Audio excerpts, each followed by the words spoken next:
Hello students, I am Sonika, your maths teacher. आज हम solve करने जा रहे हैं एक्सरसाइज 3.6 का क्वेश्चन नंबर 2 का फर्स्ट पार्ट। तो चलिए रीड करते हैं क्वेश्चन।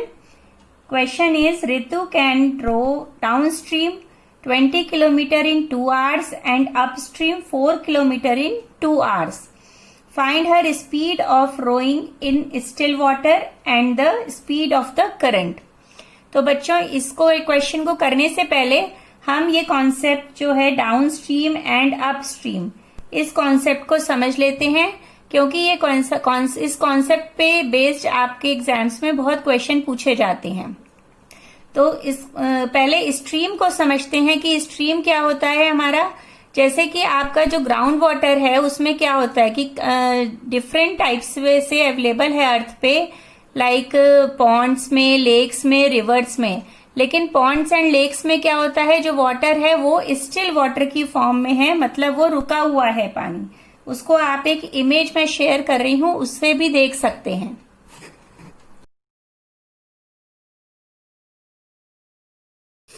तो जो ये इमेज आपने देखी उसमें जो वाटर था वो क्या था, स्टिल वाटर था पॉन्ड में।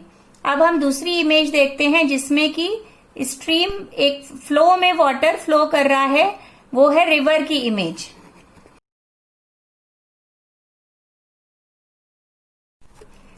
तो जो स्टिल वाटर है उसमें स्पीड ऑफ बोट लेते हैं हम। Speed of boat in still water is equals to x kilometre per our.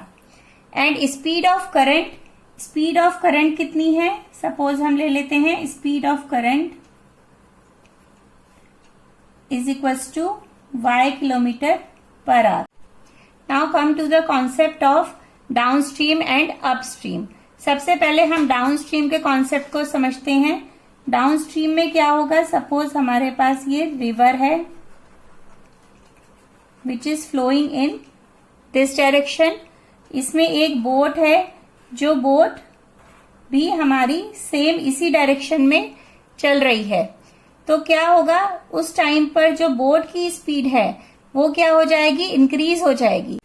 इस कॉन्सेप्ट को हम इससे भी समझ सकते हैं। सपोज एक पर्सन है, वो मूव कर रहा है एक सिंपल रोड पर, और वो मूव करते करते एक स्लोप आ जाता है और इस डायरेक्शन में वो मूव करने लगता है। तो उसकी स्पीड क्या हो जाती है, इंक्रीज हो जाती है नीचे आने पर, क्योंकि उसमें ग्रेविटेशनल फोर्स की वजह से जो ग्रेविटेशनल फोर्स है वो भी क्या लगती है, डाउनवर्ड लगती है, और उसकी स्पीड भी क्या हो जाती है, नीचे की तरफ हो जाती है। तो ये दोनों सपोर्ट करती है ग्रेविटेशनल फोर्स, और वो उसकी स्पीड इंक्रीज हो जाती है। इसी तरह से हमारी बोट की स्पीड थी स्टिल वाटर में x and speed of current is y। तो in the case of downstream, what will happen? The speed of boat will be x plus y kilometer per hour. Now in the another case of upstream. Now upstream के concept को समझने के लिए this is the flow of current, और इसमें हम एक boat बना लेते हैं। ये बोट हमारी इस डायरेक्शन में मूव कर रही है towards against the stream. Speed of stream जो है हमारी वो क्या है, y है, और बोट की स्पीड है x। This is the case of up stream.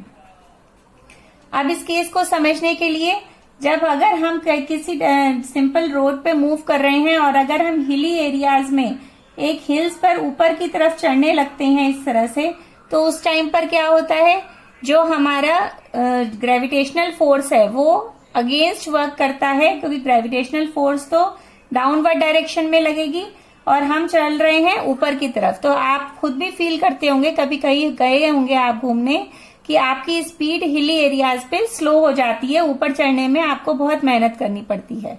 तो इस टाइम पर जो आपकी नॉर्मल स्पीड है वो स्लो हो जाती है और वो माइनस करनी पड़ती है। इसी तरह से जो स्पीड ऑफ द बोट है जब अगेंस्ट चलेगी वो इसके स्पीड ऑफ करंट के, तो इसमें माइनस हो जाएगी, that will become x minus y kilometre per hour. I think ये कॉन्सेप्ट आपको क्लियर हो गया होगा। तो हम आगे लिखते हैं यहाँ पे speed of boat, let the speed of boat in downstream is equals to x plus y kilometre per hour, वो बढ़ जाएगी speed, and speed of boat in upstream is equals to x minus y kilometre per our.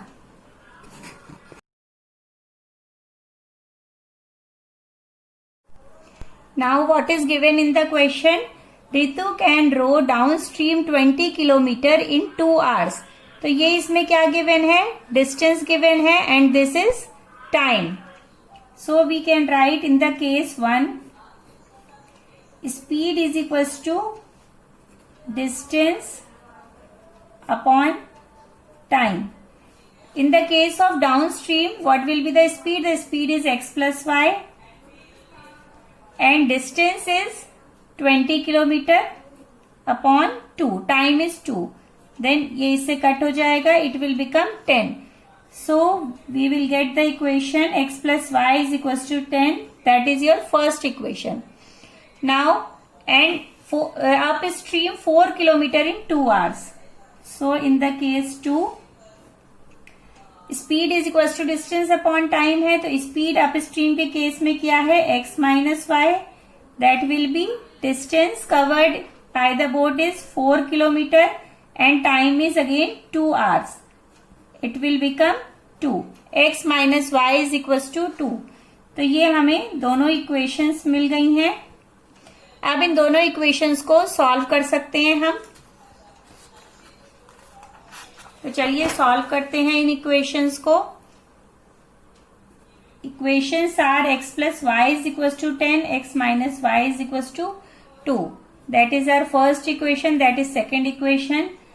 अगर हम add कर देंगे तो क्या हो जाएगा? y एलिमिनेट हो जाएगा. Add equation 1 and equation 2. x plus y is equal to 10, x minus y is equal to 2. Add कर दिया, ये दोनों कट हो गए हैं. It will become 2x is equal to 12. So the x will be 12 by 2. It will become 6. x is equal to 6. And to find the value of y, what we can do? We will put the value of x in equation 1.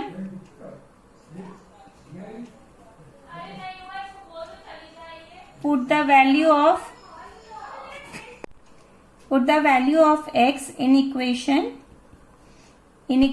1. 6 plus y is equals to 10. y will be 10 minus 6. ये इस side चला जाएगा तो हो जाएगा 10 minus 6. It will become 4. तो y की value आ गई 4. अब x एंड y हमने क्या एज्यूम करे थे? x था हमारा speed of boat in still water. So that we can write in the answer. The answer is speed of boat in still water is 6 kilometer per hour and speed of current is y kilometre जो हमने ली थी, that is 4 kilometre per hour. I think ये question आपको clear हो गया होगा. तो मिलते हैं नेक्स्ट वीडियो में नेक्स्ट पार्ट के साथ. Thank you so much for watching.